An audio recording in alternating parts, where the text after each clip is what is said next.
Hello everyone, स्वागत है आपका हमारे channel A to Z of money पे। आज हम बहुत ही इम्पोर्टेंट टॉपिक पे बात करने वाले हैं। क्या ईएमआई पे इलेक्ट्रॉनिक्स परचेज़ करना सही है?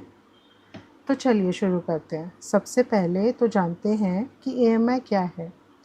EMI means equated monthly installment, मतलब कोई महंगी चीज़ आप पूरे पैसे खरीदी करते समय ना देके अगले 10, 12 या 24 महीने में इक्वल अमाउंट में महीने की किसी एक निर्धारित समय पे कर सकते हैं। सुनने में तो ये बहुत ही अच्छी फैसिलिटी लग रही है, पर वाकई में क्या ये अच्छी है? मैं आपको बता दूँ, इस ईएमआई फैसिलिटी के फ़ायदे भी हैं और कुछ नुकसान भी हैं। तो शुरू करते हैं इसके फ़ायदे से। सबसे पहले अफोर्डेबिलिटी। मान लीजिए आपको मोबाइल फ़ोन खरीदी करना है जिसकी कीमत 20,000 है। पूरा पैसा एक साथ देना आपको डिफ़िकल्ट लग सकता है, पर अगर वही मोबाइल आप 10 महीने के ईएमआई पर ले तो 2,000 प्रति महीना रिपेमेंट करना आपके बजट में अच्छी तरह से बैठ सकता है। दूसरा एडवांटेज ये है इंस्टेंट ग्रैटिफिकेशन। मानो आपका लैपटॉप एक दिन अचानक बिगड़ गया और आपको ऑफिस वर्क के लिए वो बेहद ज़रूरी है और आपके पास एक साथ 30,000 या 40,000 देने के लिए नहीं है, तो ये ईएमआई फैसिलिटी आपको मदद कर सकती है वो लैपटॉप खरीदी करने के लिए। तीसरा एडवांटेज के बारे में जानते हैं, जो है क्रेडिट स्कोर।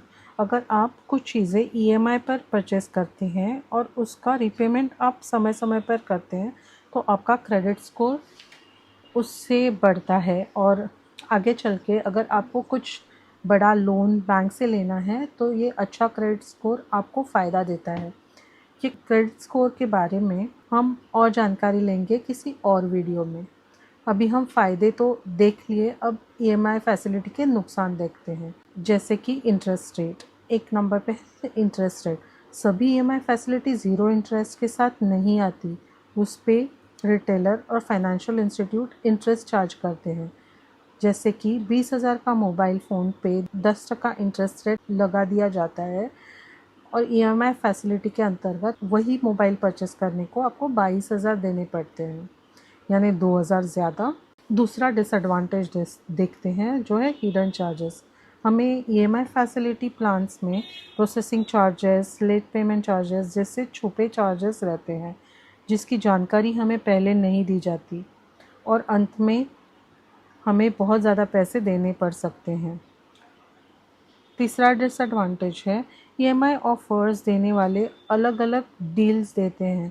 कुछ जगह पर हमें ऐसा बताया जाता है कि ज़ीरो इंटरेस्ट ईएमआई ऑफ़र है, पर पहले ही रिटेलर इंटरेस्ट की अमाउंट बेसिक कॉस्ट में ऐड करके प्राइस बढ़ा कर रखते हैं। इसमें भी हमें ज़्यादा पैसे देने पड़ते हैं। चौथा डिसएडवांटेज, जैसे कि डेट अक्यूमुलेशन, एक और जोखिम है। अगर आप एक साथ कहीं ईएमआई लेते हैं तो वो आपके बजट के ऊपर दबाव ला सकता है। जैसे कि फ़ोन, लैपटॉप, फ्रिज, सारी चीज़ें एक साथ लेने से आपके बजट पे प्रेशर आ सकता है। पांचवा डिसएडवांटेज ये फैसिलिटी का ऐसा है कि कमिटमेंट फैक्टर। आप ईएमआई फैसिलिटी लेते हैं 10 महीने, 12 महीने या 24 महीने इस रिपेमेंट करने का प्रॉमिस करके हैं। अगर इस महीने के दौरान आपकी वित्तीय परिस्थिति बदल जाए तो ये ईएमआई आपके लिए बहुत बड़ा बोझ साबित हो सकता है। तो जैसे कि हमने अब तक देखा कि ईएमआई फैसिलिटी के फ़ायदे के साथ नुकसान भी बहुत है, तो परचेस करते समय हमें कुछ चीज़ें ध्यान से इवैल्यूएट करना ज़रूरी है। तो ये ईएमआई फैसिलिटी बहुत अच्छी साबित भी हो सकती है। जैसे कि अलग अलग जगह जाके प्राइस चेक करें। आप जहाँ से ले रहे हैं वहाँ बेसिक प्राइस ज़्यादा बढ़ाकर तो नहीं रखी है। सेकेंड पॉइंट, सभी डॉक्यूमेंट साइन करने से पहले अच्छी तरह से पढ़ें कि कुछ हिडन चार्जेस जैसे कि processing fees, early repayment charges, late payment charges, ऐसे चार्जेस लगे हैं और वो कितने हैं वो चार्जेस चेक कीजिए। उसके ऊपर इंस्टीट्यूट के साथ निगोशिएट करिए, उसे कम करने के लिए निगोशिएट कीजिए। तीसरा पॉइंट, एक थंब रूल के अनुसार आप के सभी लोन के ईएमआई आपके मासिक उत्पन्न से 40% से ज़्यादा नहीं होने चाहिए। उसका ध्यान रखिए तो आपका बजट अच्छी तरह से चलेगा। पॉइंट नंबर 4, और आपके सभी ईएमआई का भुगतान टाइम टू टाइम करें, जिससे आपका क्रेडिट स्कोर कभी भी न बिगड़े।